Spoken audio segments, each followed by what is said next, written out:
Hello everybody, it's the Historical Gamer once again, and today we're returning to Strategic Command World War I. We're picking up on October 10th of 1914. We are playing as the Entente, and so far I'll give you a quick rundown on how things are going. First off, on the Western Front, the German offensive has steamrolled Belgium. They've knocked Belgium out of the war, but they've really not made any progress into France so far. So, if you can see here, the border with the front line pretty much matches the border with France. The one exception being the city of Lille, which has fallen to the Germans. We did counterattack there and destroyed a German corps there this turn. However, we haven't moved troops in to try and seize the city. We could, but I think it would expose a unit of ours to sort of attacks on three sides, and I would rather leave that as a spot the enemy may continue to flow troops that we could continue to pick off and destroy them. We also did destroy some troops in the Ardennes, and overall we've destroyed 4 German corps in this particular turn. So it's a very deadly turn for the German army. 4 corps, just to put things in perspective, the German army consists of 64 land units, so 4 corps is a pretty sizable chunk of the German force to lose in one single turn, especially when we didn't lose any in return. Now, they may attack and destroy, an isolated unit here or there. They could destroy this detachment, this Belgian detachment here. They may destroy the French Marines covering Boulogne. But even if we lose 2 units there, not nearly as bad. They also lost 2 of those corps on the Eastern Front. The Russian steamroller is in full force in Austria-Hungary. We've taken Galicia, and we've pushed well past there, driving in and taking Stanislaw. We've cleared through to some of the passes here that might get us into the plain of Hungary, although there are German and Austro-Hungarian troops in our way. The Russian Kuban Cossack Cavalry Corps is currently blocked by a German infantry corps, which could ultimately push it back and destroy it. We'll see. The supply situation isn't so great for our troops up there. But we also are using them as sort of a blocking force while we finished off an Austro-Hungarian corps at Czernowitz. We destroyed 4 German corps this turn, 3 Austro-Hungarian corps, and so overall 7 enemy corps lost so far. 3 Austro-Hungarian corps, meanwhile, they only have 28 units there, so that was better than 10, or almost 10% of their entire army lost in this one turn. Now, the situation on the Eastern Front is reasonably good for us on the Austro-Hungarian sector. It's not as clearly good on the Prussian sector, where the Germans have advanced into Poland. We have set up a defensive line here north and west of Warsaw, but you can see there are a couple of German corps and an Austro-Hungarian cavalry corps advancing east from Breslau, and then 2 German infantry corps, 1 cavalry corps, and an infantry detachment advancing out of Thorn.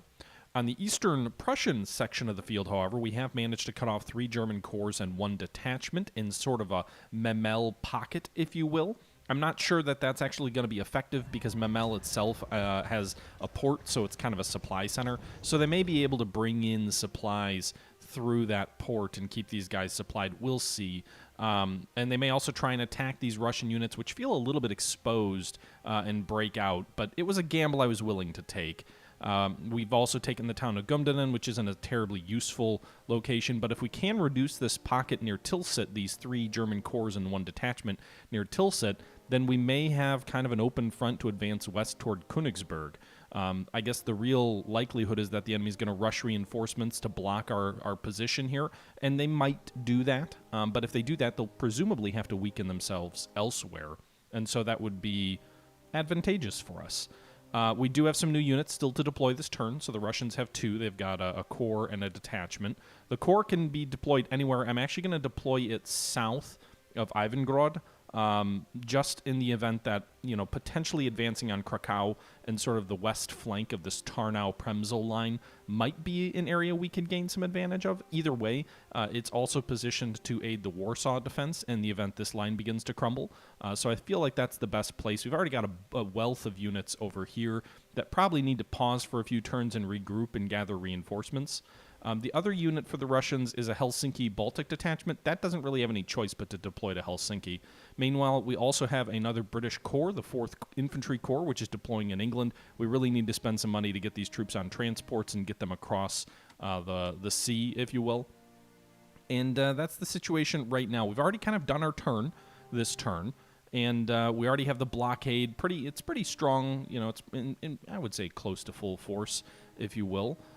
Perhaps we can pull some other light forces north and see if we can't strengthen it a little bit more. But it does feel like we'd be pulling an awful lot of our naval assets away from any likely confrontation with the Germans, should they try and, you know, scoot through the channel or anything like that. So we have a couple of cruisers there to try and deny their progress in the event that they do decide to do that. We can kind of sail some of our cruisers out here just to perform a little bit of recon. The weather's real bad, but it doesn't look like they've got anything in the channel at the moment or approaching the channel at the moment. You can see we retreated those guys there. I'm going to sail these guys out this way a bit more and then pull them back. So you can see as far as the West Frisian Islands, it looks like we're clear on the coast there. To answer your question, the hippiest kid, I have not heard, I think it was you. Actually, no, sorry. All the population of China, no updates on the Mighty Eighth game yet that I've seen. I know they were planning on posting something early this year, so I guess we'll see. You know, I'd give them a month or so, maybe a little more. But we'll see how that plays out. Meanwhile, I think what I am going to look at doing here, maybe this turn actually, is, I know the French fleet's relatively weak, but I would actually like to try and maybe get the Austro-Hungarian fleet reduced in size a bit. I know it hurts your readiness to sprint ships out like this, but I really do want to see if there's any ships of opportunity that I can knock out in the Adriatic Sea, perhaps around Pola, just because the way we have this game set up, it is very likely that the Italians are going to join the Central Powers or just remain neutral, one or the other.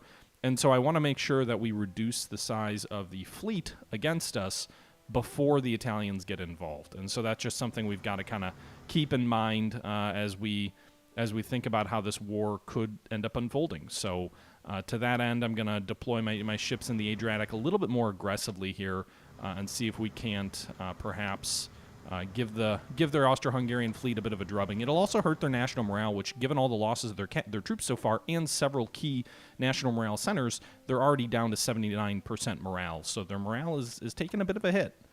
So we're going to do that. We're going to move our fleet forward toward Druzhou, and then we'll, you know, push further into the Adriatic next turn, depending on what our scouting of our subs detects. We do have 2 Austro-Hungarian destroyers, or 1 destroyer, 1 light cruiser in the ports here on the Adriatic, but that's not really what I'm interested in. What I'm really interested in hurting is the enemy battle fleet. So we'll see if any of them are out of port outside of Pola, and if they are, we'll strike. Okay, with that being said, also the other thing is Serbia's in really bad shape, and so that's bad for us. That's real bad. The front line is cracked here near Krajovik. Our hope is that they spend this next turn just reinforcing that core rather than continuing their assault south. But this is not a good situation for us. They've got like 11 of their units here. Almost half their Austro-Hungarian army is deployed to the... Actually, maybe more than half. 1, 2, 3, 4, 5, 6, 7, 8, 9, 10, 11, 12, 13. Yeah, 13 of their 28 ground units are deployed on the Serbian front. So as soon as Serbia falls and all of these troops rush north, the situation for the Russians is going to get a lot less happy, I think. And it'll perhaps free up some German troops, which have already been pulled east. You can see here there's 3, 4, 5 German corps on the actual Austro-Hungarian front. You know, a little bit less than 10% of the entire German army. So that could make things a little bit more easy for them to redeploy forces if we don't hold the line in Serbia. But we'll see how that plays out. With that being said, I think we've done pretty much everything we can do for this turn. We need to spend a little bit more time spending some money on our research in the coming turns, but we'll see how that goes following the next turn. Meanwhile, Ramgar, sorry I'm a few minutes late. Thank you for the resub. Appreciate the support, sir. So let's go ahead and end the turn and see what, I guess November probably, has in store for us. Canada and Newfoundland are raising a expeditionary force to serve in Europe, but for the moment the size of the force is quite small and the men require extra training. It is therefore proposed that we ship the Canadian Expeditionary Force to England, where it will be able to complete its training and reach full strength in February 1915 for a cost of 50 MPPs. Alternately, we could send this partially prepared force directly to France so that it can go straight into action there. Would you like to approve shipping the Canadian Expeditionary Force to England to complete its training? Yes. Or would you rather they be shipped directly to France? No. The Canadians were to acquit themselves very well on the Western Front, playing a prominent role in many of the key battles, from Second Reaps to Vimy Ridge, Passchendaele, Amiens, and on to final victory. Newfoundland wasn't part of Canada at the time, and it deployed its own regiment for service in the war, seeing action at Gallipoli, the Somme, oh god, those are some battles to avoid, and later battles on the Western Front. Saying yes to this means this formation will receive its training. It will need to serve well, whereas saying no, they'll arrive in France totally unprepared for battle and at great risk of being easily destroyed without further reinforcement. Okay, I'll choose yes then. Romania views Entente successes against Austria-Hungary very favorably. I mean, it'd be great to get Romania in the war early. They might be able to bolster Serbia. I'm not sure if they have a border with them or not. Of course, if Bulgaria gets involved, then it may not be great.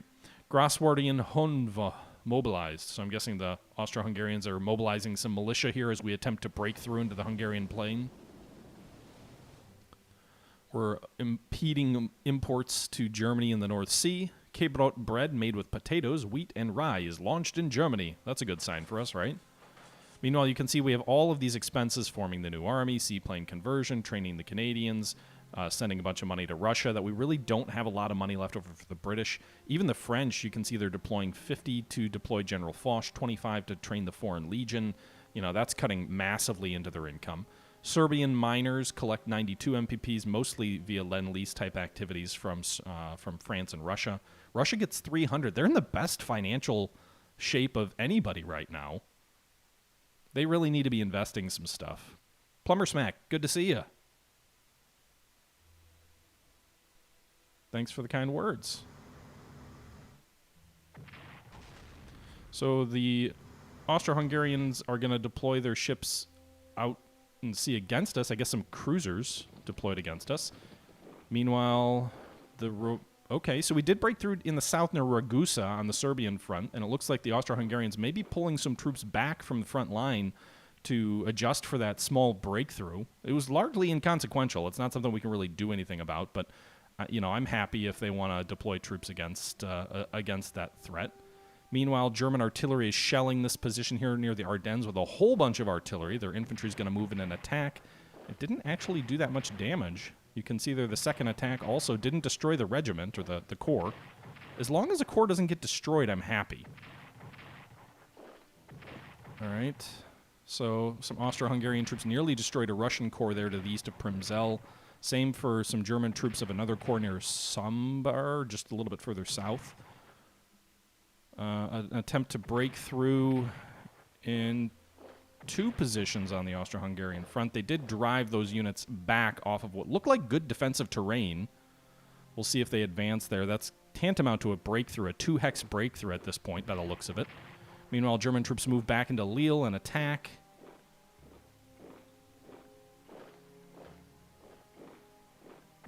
Procrastinating sleep. All right, we'll have to see. Serbia didn't collapse yet, but these are not good developments. This is probably one of those scenarios where we can hold out a few more turns.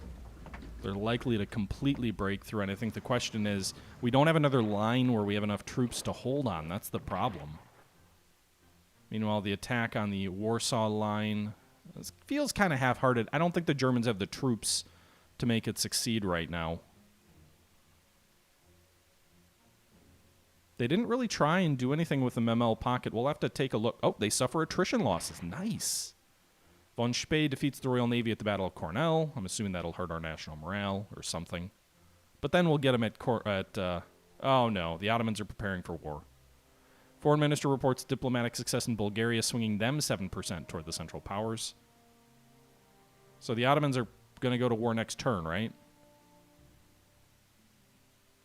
All right, so the Japanese capture Tsingtao. Von Leder-Vorbeck defeats the British in East Africa.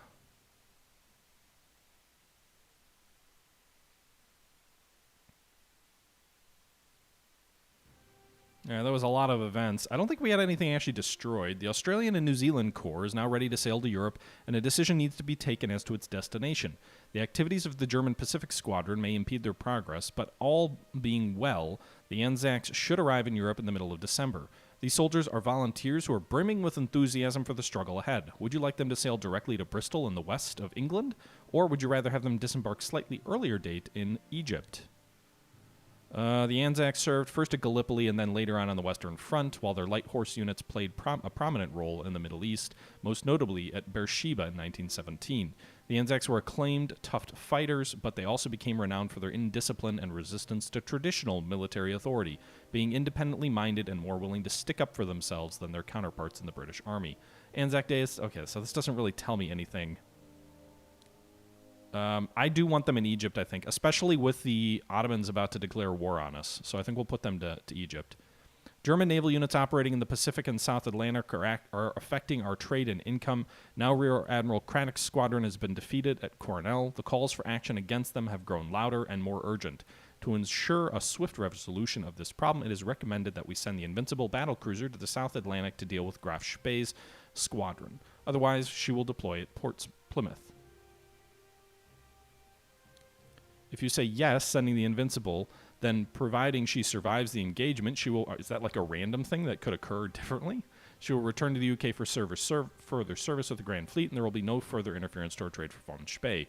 There is, however, a 30% chance that she will be crippled in the engagement, in which case she will not return to the UK, and even if she does return, she will almost certainly need repairs. Despite the risk, it's recommended to send the Invincible in order to deal with this threat to our economy, particularly as failing to act will reduce our national morale by 500 points, whereas defeating von Spee will raise our... Okay, that seems like a generous 30% chance that she'd be crippled. I don't really think there was ever even remotely that close a chance that the German armored cruisers would have defeated the battle cruiser, but I guess a lucky 8-inch shell could have hit a magazine or something, even though they kind of fought the battle in a way to stay completely out of range, but I guess we'll go with yes anyway. All right, so we're going to get the Tiger, and we're going to get our first torpedo boat. Huzzah! So the Tiger, I think we'll deploy... Actually, wait, let me choose. I'm deploying the Tiger. So we'll deploy the Tiger up north here at Scapa Flow. Meanwhile, the motor torpedo boat will deploy in the south and will be ordered to sort of help patrol our submarine routes. Serbia is getting a new detachment, which should prove useful, I suppose. All right, so I think what we have to do on the Serbian frontier is I think we have to pull back. The question is to where. So if we pull this guy to here, put these two corps of infantry on toward here, we could close the line here. So let's do this. Let's pull this guy back. Pull this corps to Krejevik, or however you pronounce that. Unfortunately, they can't entrench. These guys need to reinforce, so they will. Can they entrench and reinforce? No, they can't. Either way, we've closed the line, at least temporarily.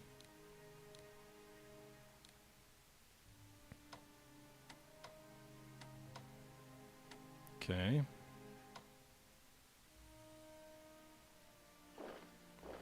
Attack the Austro-Hungarian headquarters unit there.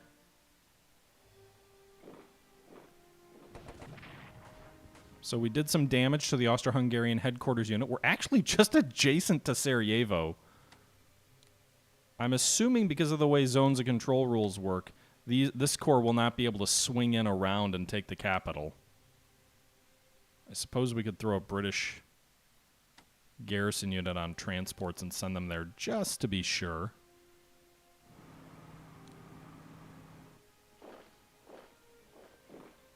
So we'll send the British... Oh, shit. I didn't want to do that. No! Okay. We'll just move this headquarters unit over here. They could try and swing down this rail line, I suppose, but again, we've got a headquarters unit here, so that should help. In any event, we've pulled back slightly. I'm not sure our position is any better, but it at least is unlikely that the enemy will completely rout us this turn, I think. I would love to attack these guys. They're heavily entrenched, though. That would really show up our position. Meanwhile, the troops here are exposed. We could get a pretty good shellacking on them, but I don't think it's really worth it. The lost NZ Ed, or the lost NZ88, thank you for the sub. That's okay. I mean, it sucks about the Packers, but I mean, how many teams can say they've been to this many conference title games in the last however many years? Granted, we haven't won any of them, but hey. All right, so we detected an enemy ship. We know there's no one here. So this is an enemy armored cruiser. What's the enemy morale at? 77? So let's go for it here. We're going to send the Indomitable in. 1 to 6. All right. Nice. So there's 2 enemy ships that are potentially in exposed positions. Okay. So we sent the Indomitable in. We'll pull her back. Now we'll go ahead and send in the Jean Bart, which is a battleship for the French. And she's not as strong, so I'm willing to send her in that way. We get a 500 national morale bonus for sinking that enemy ship. The enemy morale drops by 1%, and there's an enemy or armored, I guess. What is this, a pre-dreadnought battleship that we can try and engage here with the Corbu? Now, there's a probability there's enemy ships at Pola, so we'll actually swing it west to the east coast of Italy. Really? 3 to 4 is the best you can do? All right. Then we'll swing... Do we have any other battle cruisers in range? Doesn't look like it. I guess we can swing in... Oh, wait. We got the black... Well, that's a battle... That's not a battle cruiser, but whatever. Oh, no! All right, so we finished it off. We got a 700 national morale bonus for that. Meanwhile, there's an enemy destroyer here. What else do they have? I'm curious what else they have in the area. Let's send a sub down here to take a look. Looks like they do have another pre-dreadnought battleship here, as well as a destroyer. They've got a light cruiser up here.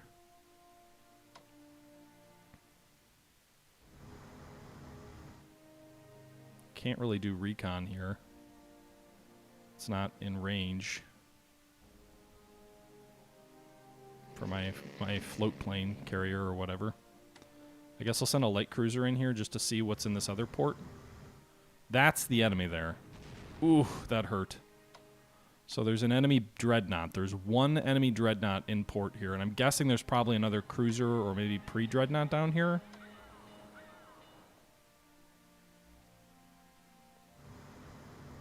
It's another pre. All right, so we might lose some cruisers here as they try and come out against us.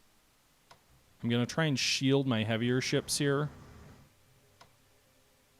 Sort of box the enemy in if they do decide to come out. Let's pull this guy back. So if they come out, they're going to maybe get tripped up. I don't have any subs in the area, do I?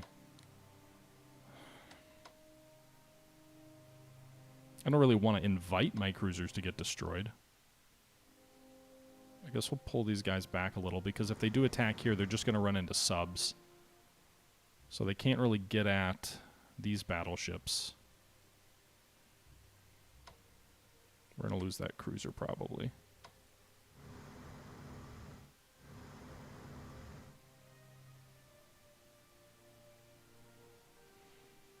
But in any event, they might also go after that seaplane tender.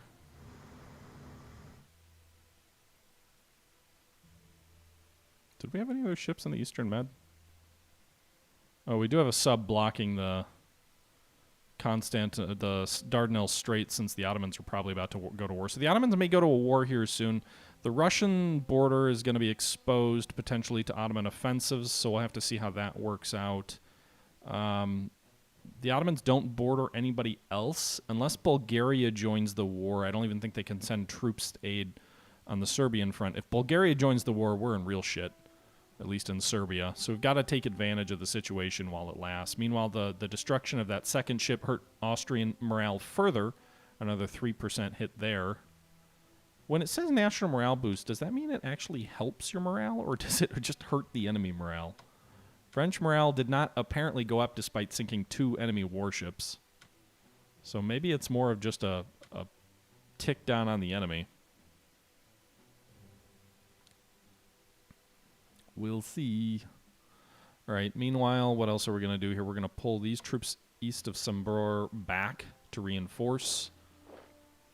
We'll reinforce these troops here. I do want to spend some money on the Russian front on some research. All right, we got a 2 to 3 here. I'll take that. 2 to 3 there. All right, so we just destroyed another Austro-Hungarian corps. So that's good. That weakens the front in front of Przemysl.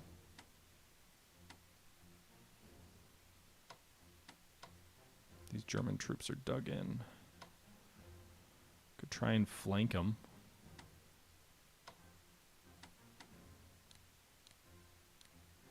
We also, I do want to spend some money this turn for Russia on some research. They badly need research. I'm not sure where the best area for Russian research is.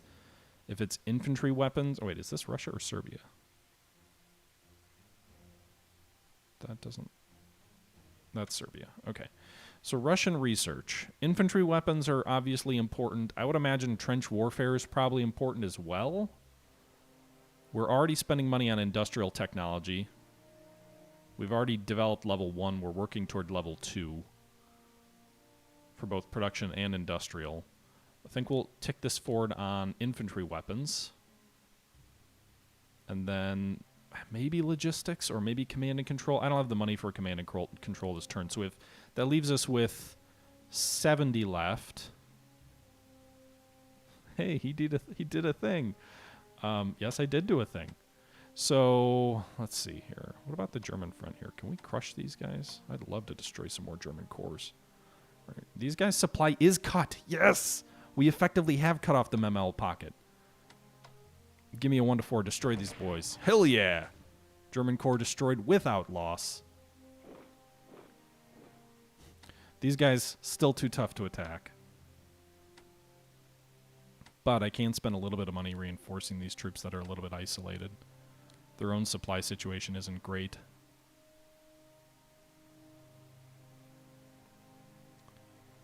I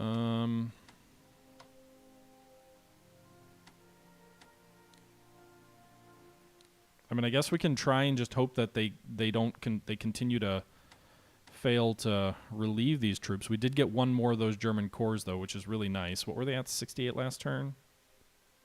Were they at 64? They may have gotten more reinforcements, too.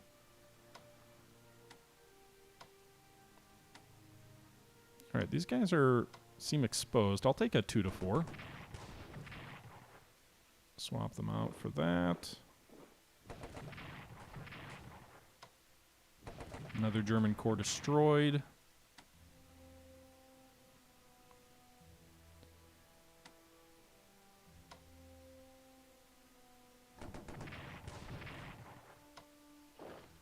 Oh shit. That was a mistake. I didn't realize it was going to be 1 to 3 against us.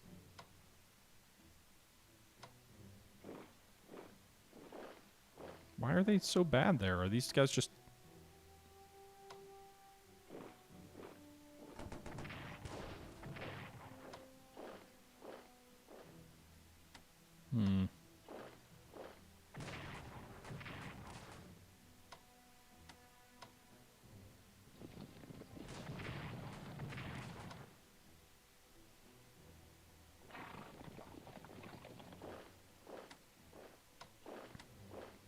All right. So we managed to destroy that German corps, but at pretty heavy cost. We'll see if they counterattack the 3rd Caucasian Mountain Corps and destroy it or not. But we destroyed, what was it, 2 German corps on the Eastern Front here in Poland? So I think that's a pretty effective result here if we're fighting a war of attrition in any event. That reduces the size of the German force from down to 63 corps. And I think the question is, can we advance anywhere else on the Russian front right now? Do we want to try and advance on these troops near Katowice? I don't know what the enemy has in front of me. That's the dangerous part.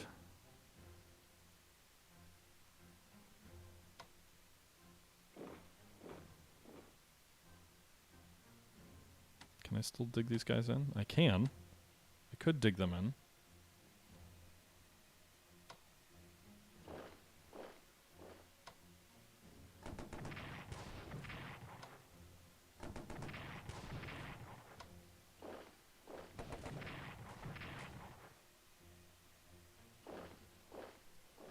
Yeah!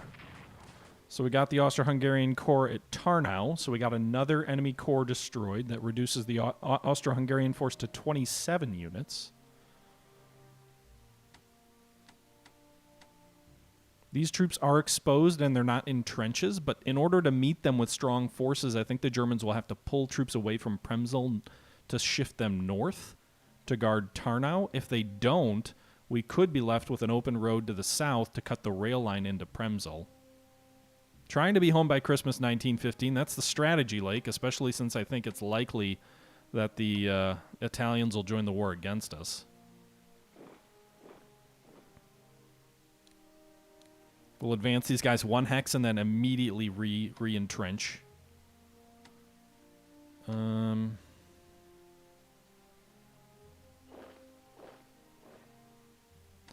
Meanwhile, these guys... Let's get this headquarters into Ivangrad because it's a national morale and a secondary supply source. Put these guys in Lublin. I think being in a city is better, right? Or maybe just advance them slightly further forward. So that'll make the supply situation what next turn? 7, 6, 6, 7. So the supply situation is going to be pretty good for all our troops. Minus maybe the guys trying to keep the memo pocket closed.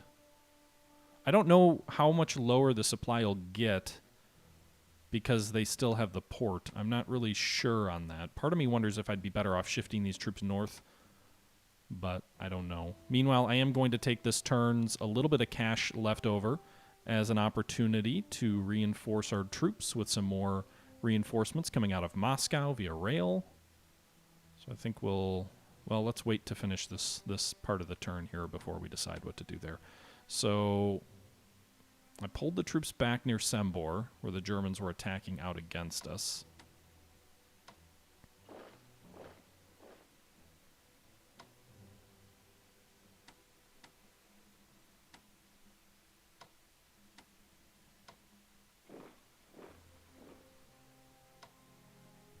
What's the supply situation going to look like here next turn?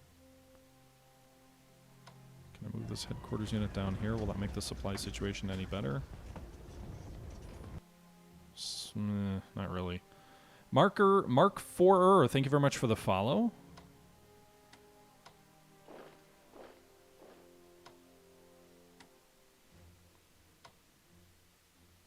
All right, these guys need to reinforce next turn. They're going to be kind of sitting, doing nothing.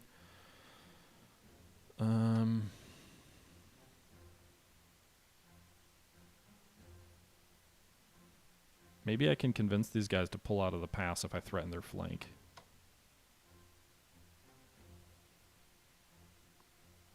The only thing is if I move the cavalry here, it's almost certainly going to get attacked by these guys, these guys, these guys, and maybe these guys. Well, the alternative is I could move... Oh, I can't really move anybody else in there. The cavalry are the only ones who have the mobility to move through those mountains either. So let's entrench these guys facing south.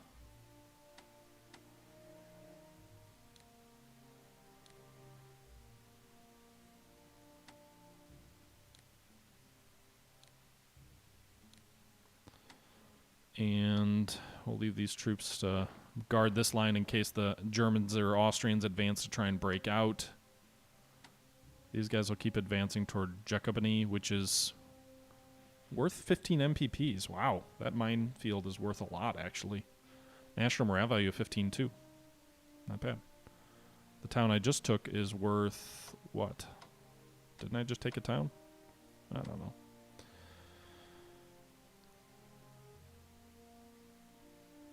Yeah, a cavalry corps might be worth the potential for a breakthrough, but I think they're just going to die. It just seems like a fool's errand. Plus, there's no guarantee that they'll even hold the position. And I'm not sure it'll actually assure a breakthrough. So, I think we'll keep those boys in position for now. Meanwhile, I am going to spend the rest of my points for the Russians bringing forward some reinforcements from Moscow. So we're going to go ahead and rail these guys forward here toward Lemberg. Or should we reinforce the northern line near Ivangrad to threaten the flank of Premzel? Krakow seems maybe more vulnerable at the moment, honestly. But I feel like I shouldn't shift the focus of my offensive. So for the moment, we'll send these guys here. We're going to bring in 2 corps also, so we could send one to each spot. I think I actually want to send these guys to East Prussia, though. They'll be more useful in reducing this pocket here of German forces. And if we can finish these guys off and the Germans don't shift more troops to block our offensive, then I think the immediate goal is going to be to see if we can't push on Königsberg. It's going to be tough. There's not really a way to easily surround it, but it's definitely worth a shot, I think. Young Thuggers, thank you very much for the resub there. Appreciate it. Yeah, the Eastern Front isn't looking too bad right now. Who knows how quickly that'll change, but right now it isn't looking too bad. It also is going to get greatly complicated when the Ottomans arrive. They're about to go to war, so that could make things a lot worse. But we'll see. Okay, so the Ottomans are preparing for war. What are the British going to do? Or the French? Well, first things first. We had one unit nearly get destroyed, didn't we? Or maybe not. So you can see the Germans are loading up heavy on the channel on the flank there.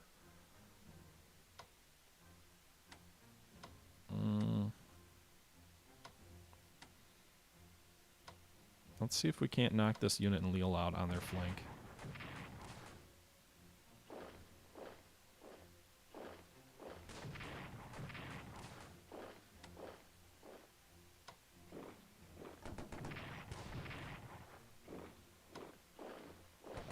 Got him. All right. So we managed to destroy that unit. We'll retake that city. Have the troops entrench in the correct direction. These guys are already dug in. We'll reinforce these troops with a little bit of money. Same for these troops. A detachment's not going to survive a strong effort by the enemy, but...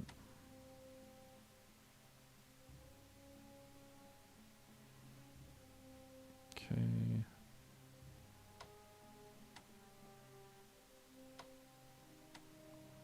Let's... So another German corps destroyed. That reduces their strength further, down to 62 corps.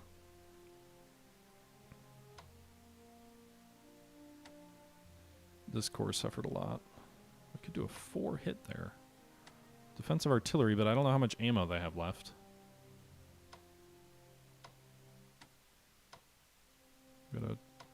Let's attack at Belfort. That was not the result I was hoping for.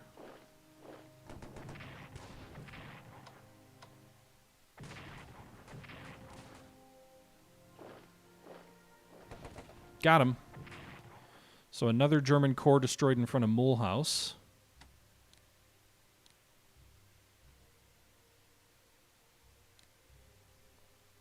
I don't have my newest War in the Pacific turn back yet.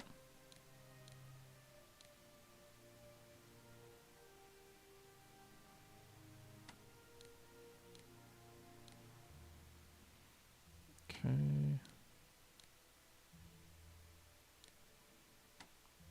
Alright, so we reinforced our front line. It's a pretty strong front line. There's one exposed unit north of Epnel. That's a little bit out there. I spent all my French money reinforcing my troops, which isn't great. We'll transport some of the British Expeditionary Force across the channel now. Let's move these guys south.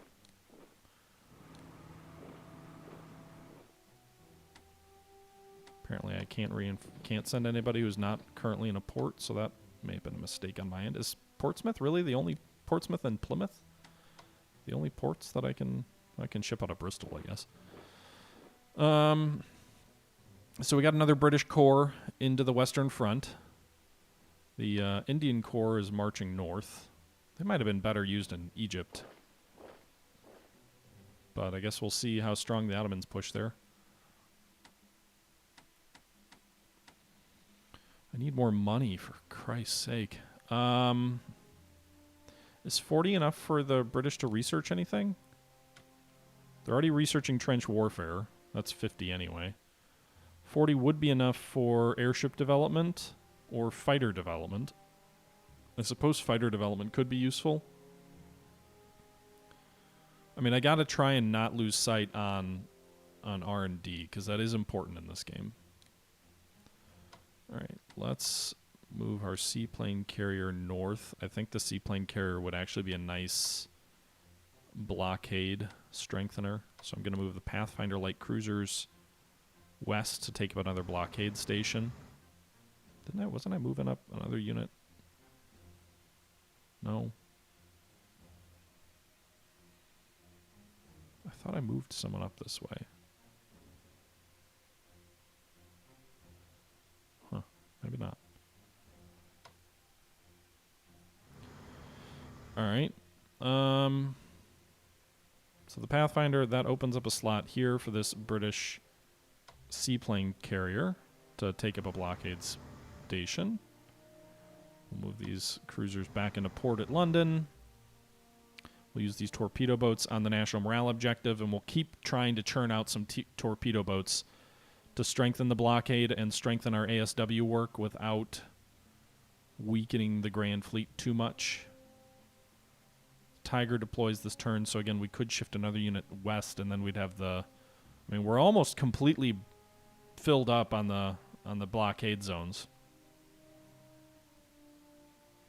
We also could put mines on the Norwegian transport route, but that may be a little bit dicey.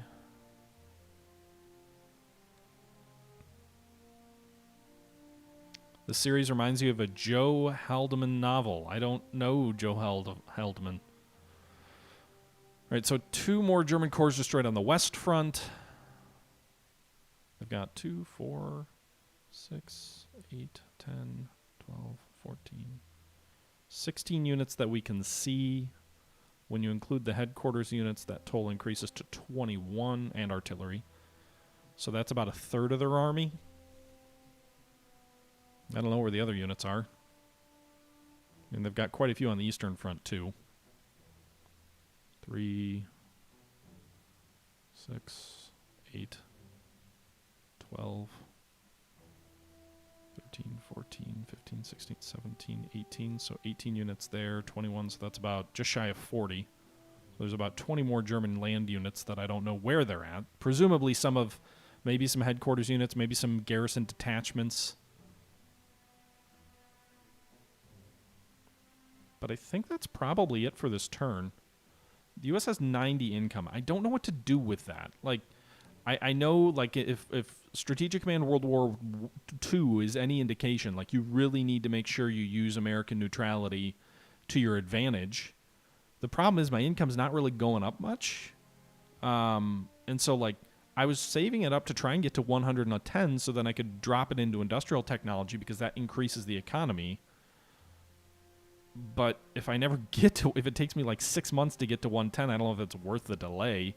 We could throw it into something that might be immediately useful once we're in the war, like production technology, spies and intelligence, or trench warfare, things that we'll want when we come into the war right away. But again, I don't know that that's the best use for American funds anyway.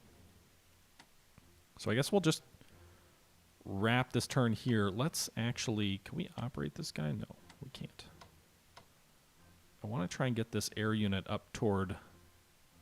I feel like they're going to be more useful on the German front.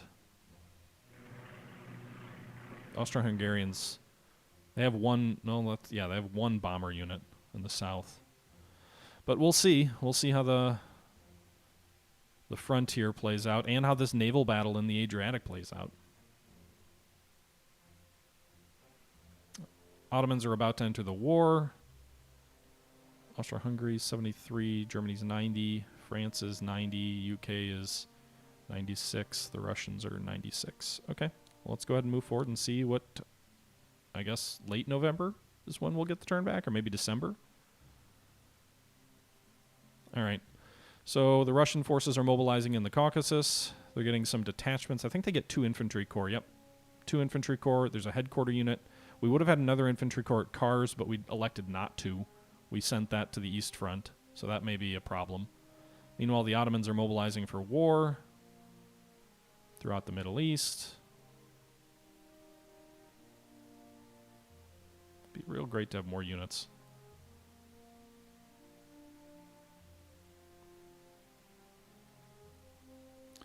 We're going to have to figure out how to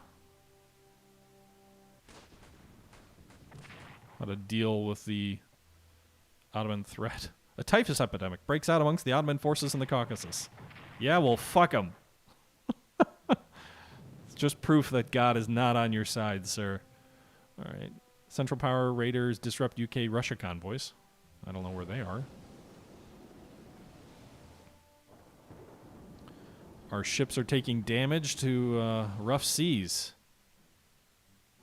Russian trade can no longer pass through the Dardanelles. That's gonna suck.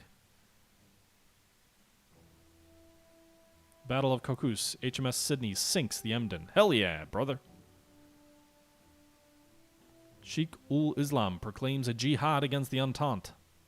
Ottoman Finance Minister Mehmet Kaveh Bey resigns in protest against the war. King George V announced that Britain will protect Muslim pilgrimage refugees.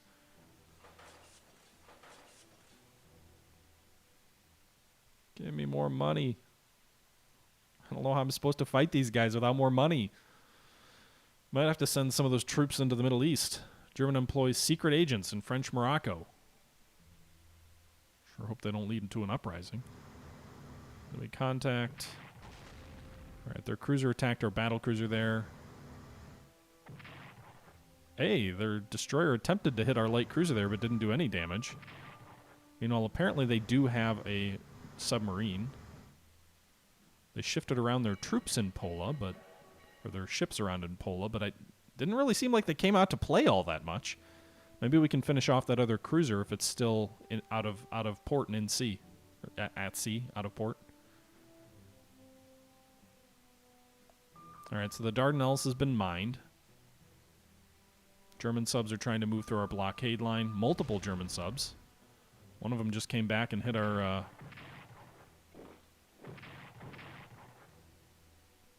seaplane tender. Shit, we just lost a core there. Yeah, they're gonna take Boulogne. They're gonna overwhelm those Marines. Or not. Wow, I'm surprised they held the line. Meanwhile, the troops are trying to break out of the Memel pocket there. You can see that attack did some damage to us. Didn't succeed, though. The British detachment at in the Balkans has taken some damage.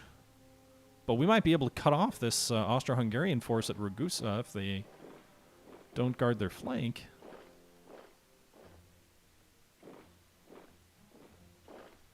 The bad weather, I'm assuming, is going to make attacking more difficult.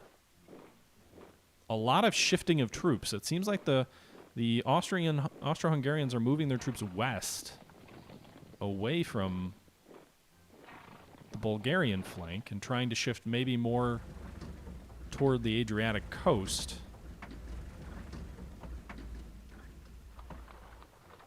Curious how this plays out.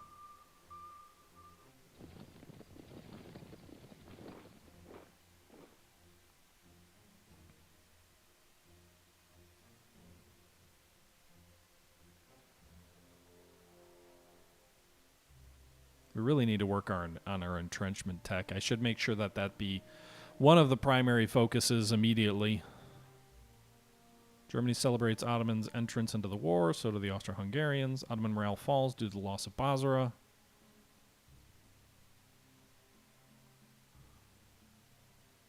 Are those the Anzacs?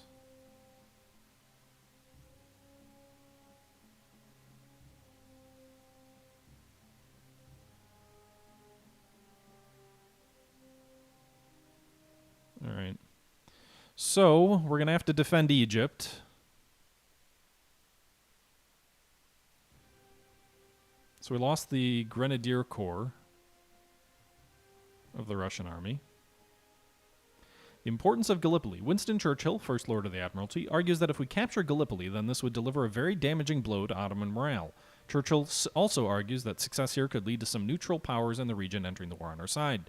To succeed, it may be advisable to first capture Sed el Bahr and then advance on Gallipoli. With Gallipoli in our hands, we could then send the navy into the Sea of Marmara to threaten the Ottoman shipping and even Constantinople itself. Now that the Ottoman Empire has joined the Central Powers, our position in Egypt could come under threat. The best way to strengthen our position will be to send General Sir Ian Hamilton to command in Egypt. Providing General Hamilton with the logistical support necessary for him to set up a headquarters unit at Alexandria will cost 150 MPPs for 3 turns. Okay.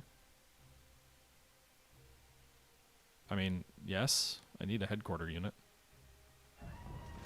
Vez99, thanks for the follow. All right, everybody, that's going to do it for this episode. I hope you guys did enjoy. The Ottomans are in the war, but things still seem to be going pretty well for us on the Eastern Front. We'll see how things play out next time. Until next time, this is the Historical Gamer saying once again, thank you very much for watching, and until next time, I'm out.